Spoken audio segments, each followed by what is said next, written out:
Bonsoir à tous, bienvenue sur Équilibre Liberty Channel.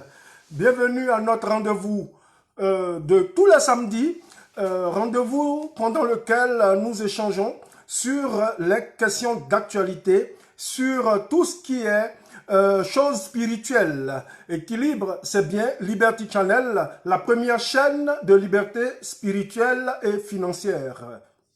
Merci d'être avec nous pendant ce week-end et de pouvoir échanger avec nous. Je suis Jean-Michel Afintano, coach formateur, fondateur de Équilibre Liberty Channel. Je suis écrivain, conférencier et je suis aussi adepte de tout ce qui est spirituel et de tout ce qui est investissement et entrepreneuriat. Car, selon moi, tout ce qui peut permettre à l'Afrique d'éclore et à l'homme noir et à toutes les races de pouvoir vivre dans l'amour et de pouvoir vivre dans la synergie, c'est d'avoir l'éternel Dieu et de pourquoi pas travailler intelligemment, efficacement pour pouvoir arriver à s'occuper de sa famille, s'occuper de soi-même et pourquoi pas apporter aux autres tout ce qu'il y a comme bénédiction, tout ce qu'il y a comme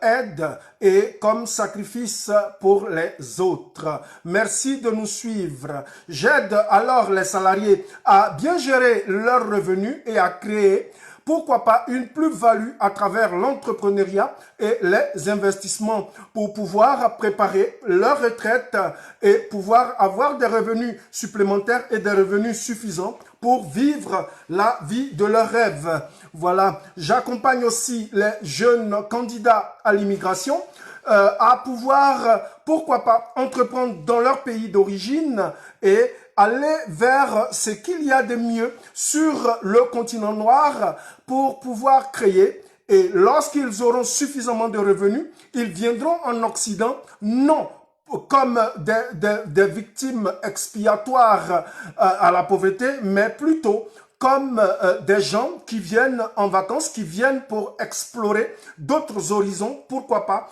pour faire des affaires et avoir une vie meilleure. Donc, pour nous, sur Équilibre, nous disons que ce que la jeunesse africaine ou la jeunesse des afrodescendants doit comprendre, c'est que c'est à travers notre travail que nous pouvons nous affirmer, pourquoi pas, et pouvoir avoir aussi notre mot à dire dans le concert des nations.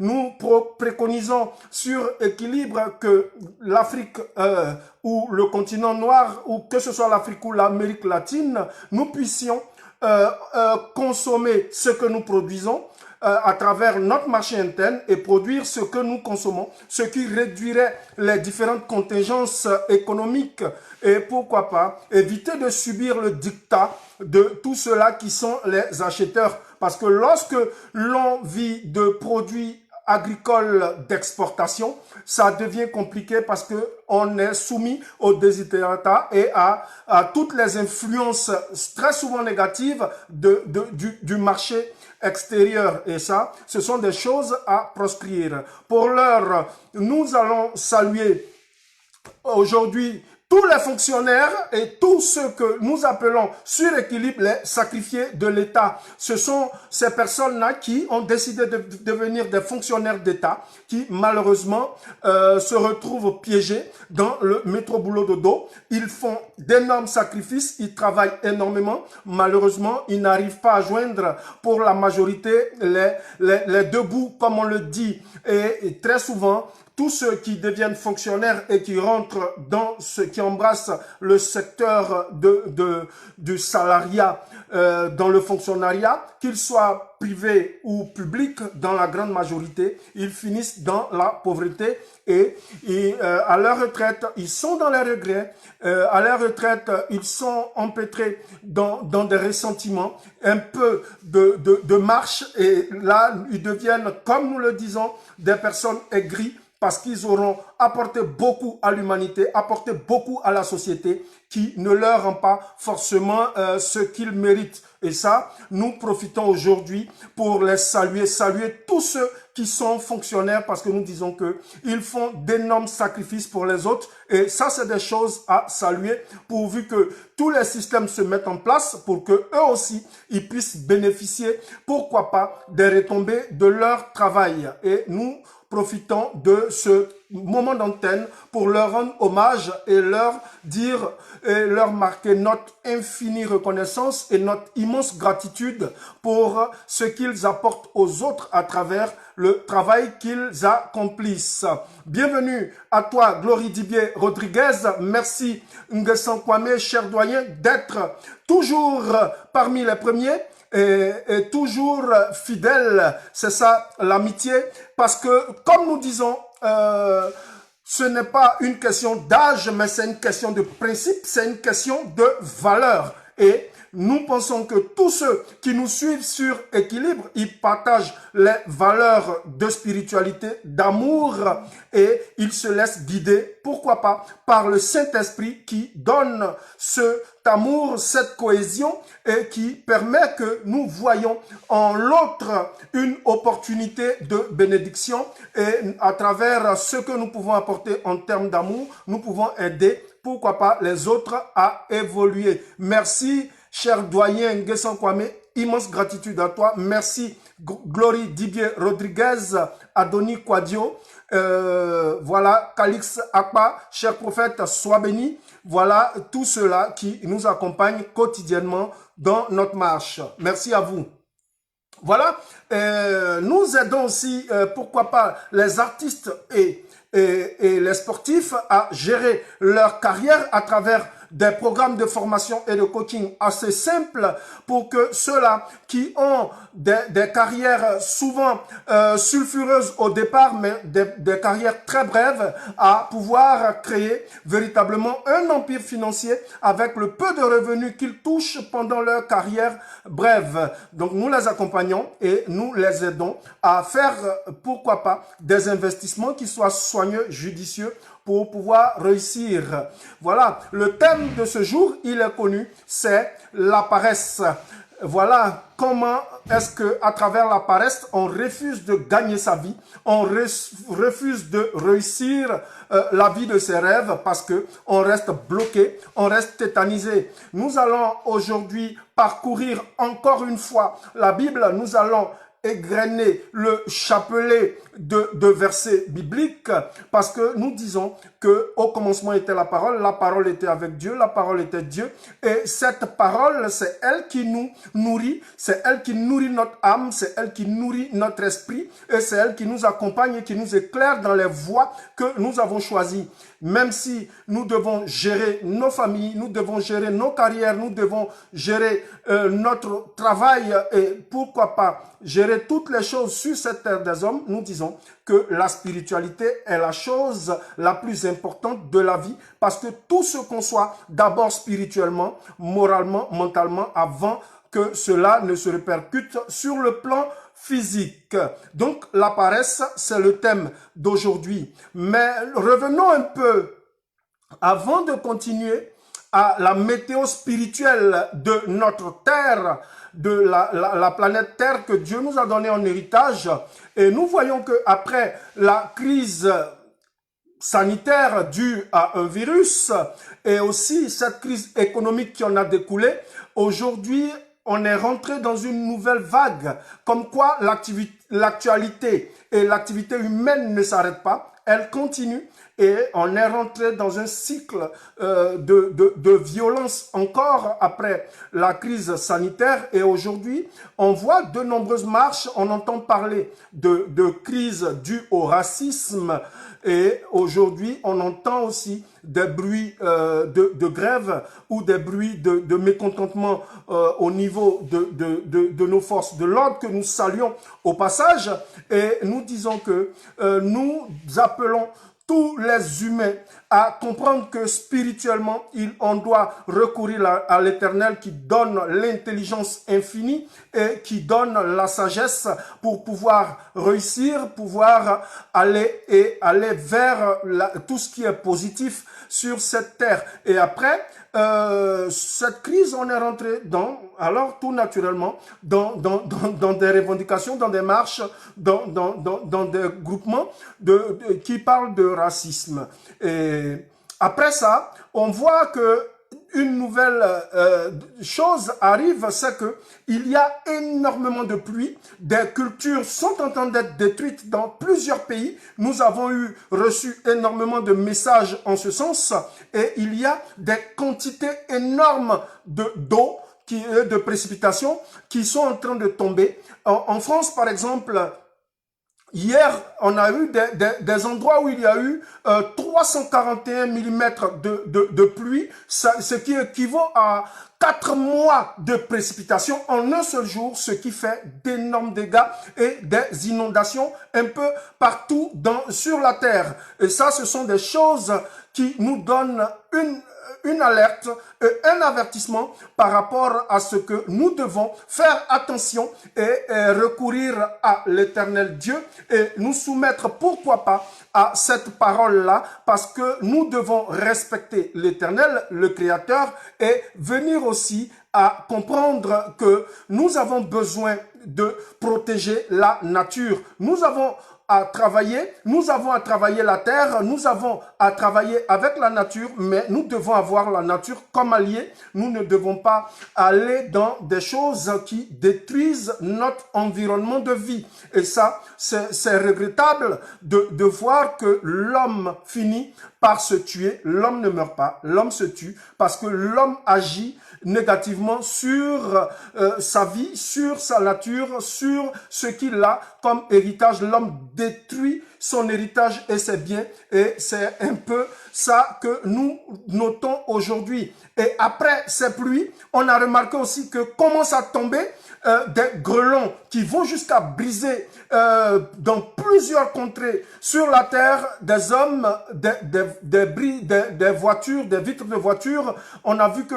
beaucoup de biens matériels ont été détruits seulement en quelques jours dans plusieurs pays du monde où il y a cette grêle-là qui descend, ces morceaux de glace qui descendent du ciel. Attention, chers humains, nous avons encore une alerte. Crise sanitaire due à un virus, la corruption qui sévit, le monde où il y a une mésentente, on entend parler de racisme, on entend des grèves, des marches, ça et là, et maintenant la pluie et les grêlons. Attention, ça nous fait penser à une histoire de la parole de Dieu, ce sont les plaies. Donc, est-ce que notre monde est en train de vivre des plaies? Nous ne savons pas parce que aujourd'hui, on doit rentrer en nous-mêmes, rentrer en méditation et voir comment est-ce que nous pouvons nous rapprocher de l'Éternel Dieu. Comme il le dit, c'est le péché qui nous éloigne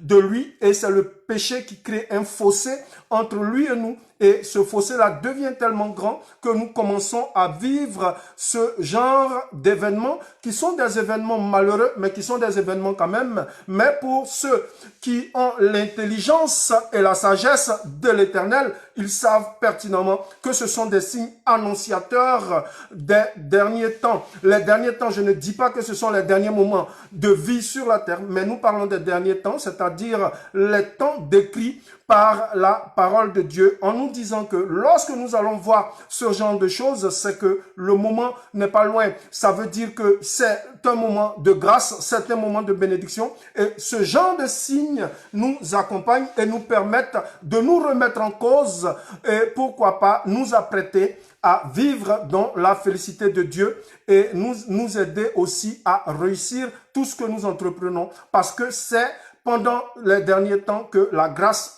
elle a surabondé sur la terre et alors nous avons besoin de la main puissante de ce Créateur-là, celui-là qui a permis que nous soyons sur cette terre et que nous ayons cette terre en héritage.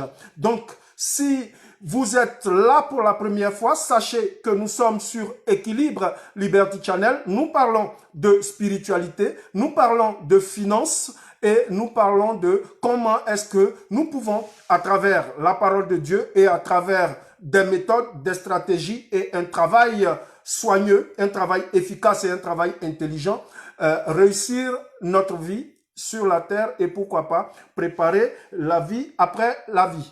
Voilà un peu ce que nous pouvons dire. Merci de liker cette vidéo, merci de la partager, merci de mettre vos avis, vos commentaires et nous dire ce que vous pensez de ce que nous faisons et pourquoi pas nous faire des suggestions pour que nous puissions utiliser tout le temps que nous avons pour aborder des thèmes que vous allez nous proposer. Merci à toi et bienvenue à toi, Jules Tano, du côté du port d'Abidjan. Merci d'être là et de nous suivre, cher aîné. Voilà, nous allons commencer par lire des versets bibliques et nous allons beaucoup parler de paroles de Dieu aujourd'hui, puisque comme les samedis, c'est ce que nous faisons. Nous parlons de paresse. La paresse, c'est quoi? La paresse, nous n'allons pas donner la définition du dictionnaire, mais donner, pourquoi pas, des synonymes qui vont nous accompagner, vont permettre à tout le monde de comprendre. Voilà, la paresse, c'est quoi? C'est la peur de bouger, c'est l'inactivité, c'est l'inaction, c'est la procrastination. La peur, c'est le fait de ne pas bouger. La peur, c'est le fait de ne rien faire. La paresse, c'est toute cette peur-là. C'est ce qui nous tétanise, c'est ce qui nous bloque. Et la parole de Dieu en dit beaucoup sur la paresse avec des avertissements. Et donc aujourd'hui, lorsqu'on voit ce qui se passe sur la terre, on est en droit de se poser des questions et des questions véritables. Vous remarquerez que nous parlons très souvent de questionnement parce que pour trouver des solutions, il faut se poser les bonnes questions. Comme le disait le doyen, il ne s'attaque pas à la conséquence, mais il est mieux de s'attaquer à la cause. Parce que lorsque nous trouvons la cause, la solution sera une solution efficiente et efficace qui pourra résoudre les problèmes. Si on s'attaque à la conséquence, alors on est complètement en déphasage avec la réalité. Voilà, et on attend qu'il y ait des contaminés avant de prendre des mesures restrictives lorsqu'il s'agit de crise sanitaire, et ça, c'est regrettable. Aujourd'hui, on parle, lorsque certaines personnes donnaient l'alerte que nous devions respecter la nature, il y a des gens qui s'en foutent à la recherche à la poursuite des gains exorbitants et du matériel. On a mis la vie de toute l'humanité en danger. Aujourd'hui, on remarque énormément de pluie, des précipitations qui doivent en principe s'étaler sur 4 mois qui se déversent en un jour. Et ça, ce sont des choses qui doivent nous interpeller et nous permettre de comprendre que la chose spirituelle est importante, la chose de Dieu est très importante et c'est la base même de la réussite de notre vie. Donc nous allons partir dans 2 Thessaloniciens 3, 12 et nous allons lire le premier verset que nous avions à partager concernant la paresse qui nous dit: car lorsque nous étions chez vous, nous vous disions expressement, si quelqu'un ne veut pas travailler, qu'il ne mange pas non plus. Nous apprenons cependant qu'il y en a parmi vous quelques-uns qui vivent dans le désordre, qui ne travaillent pas, mais qui s'occupent de futilité. Donc, voilà un peu ce que nous dit ces 2 versets de 2 Thessaloniciens 3, verset 10 et verset 11. C'est que l'Éternel, depuis longtemps, il nous donne des directives parce que celui qui ne travaille pas, en principe, ne doit pas pouvoir manger. Il faut pouvoir travailler. Ce qu'on constate aujourd'hui, c'est que ces endroits que nous appelons les camps de concentration, il y en a beaucoup sur cette terre. Ce que nous appelons camps de concentration, rassurez-vous, ce ne sont pas des camps de concentration nazis, mais ce sont de nouvelles formes de camps de concentration qui sont des camps de concentration spirituels où on emprisonne, où on embrigade les enfants de Dieu. Et là, nous le voyons avec des religions de ce monde où l'on crée des systèmes pour pouvoir embrigader, pour pouvoir maintenir les gens dans la pauvreté et pourquoi pas on leur soutire le maximum de ressources et des gens ils vont passer des temps dans des lieux de culte, dans des églises, dans des mosquées, dans des synagogues, dans des temples.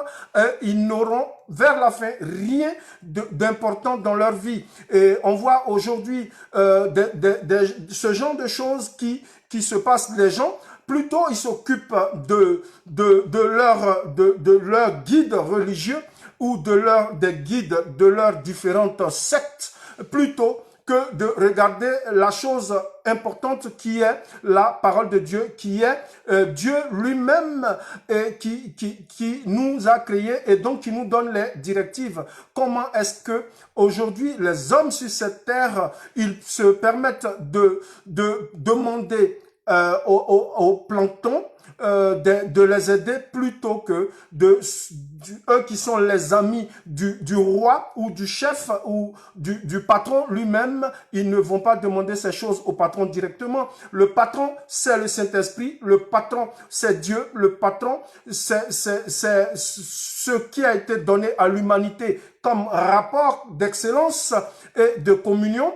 Et l'on ne regarde pas le Saint-Esprit, l'on ne regarde pas Dieu, et on se réfère à des hommes, et on utilise, pourquoi pas, un raccourci. Et ce raccourci vers la fin devient une véritable rallonge pour les enfants de Dieu, et ça les éloigne de l'objectif. Les gens, comme le dit la parole de Dieu, 2 Thessaloniciens 3, verset 11, c'est que les gens, ils vivent dans le désordre qui est un désordre sentimental, un désordre affectif, un désordre de vie, même dans la gestion familiale, dans la gestion des choses sur cette terre et de tout ce qui est création, de tout ce qui est activité, nous voyons qu'il y a le désordre. Et les gens, généralement, ils s'occupent des futilités, ils s'occupent de la beauté, des 4 murs de leur temple, ils s'occupent de ces choses charnelles qui vont périr par la rouille et qui vont périr par des choses qui sont vraiment futiles, vraiment inutiles. Aujourd'hui, ce que l'on constate, par exemple, c'est cette nouvelle hypocrisie des temps modernes, c'est le manque d'amour, le manque de vérité. La corruption est devenue quelque chose d'assez habituel et d'assez banal, à telle enseigne que la norme actuelle, c'est de mal vivre. Lorsque tu vis mal, tu es aimé, tu es adulé, et on te cite très souvent en exemple.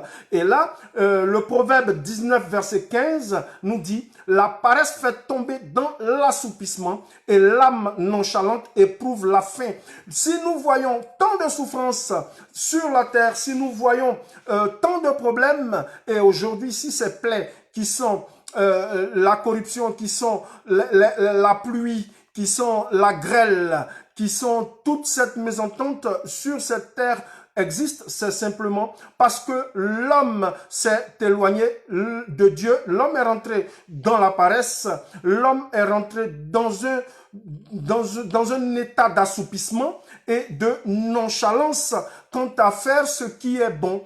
Et là, nous tombons malheureusement dans la faim. Certaines personnes semblent tirer leur épingle du jeu, mais ce n'est pas toujours le cas pour la majorité des enfants de Dieu sur cette terre. Et donc la paresse est en train de prendre beaucoup plus d'ampleur parce que l'homme n'arrive pas à se connecter à cet esprit et à cette énergie positive qui est Dieu. Alors on reste loin de ce qui est bonne action et on va tomber alors dans la stagnation, on va tomber dans la léthargie et on ne pourra pas atteindre, pourquoi pas, la vie de nos rêves parce que nous allons rester bloqués, nous allons rester tétanisés. Lorsqu'on voit le livre de Romains 12 au verset 11 qui nous dit « Ayez du zèle et non de la paresse », ça veut dire que pour réussir, nous devons pouvoir entreprendre, nous devons pouvoir bouger, nous devons pouvoir mener de l'action et être en mouvement. Et ça, c'est quelque chose qui est dit, mais l'homme n'arrive pas forcément à comprendre. La parole de Dieu dit, soyez fervents d'esprit, servez le Seigneur. Donc, notre rôle, c'est de servir l'Éternel Dieu, de servir Dieu dans sa globalité et dans tout ce qui est bénédiction. Donc, c'est toutes ces choses que je tenais à partager.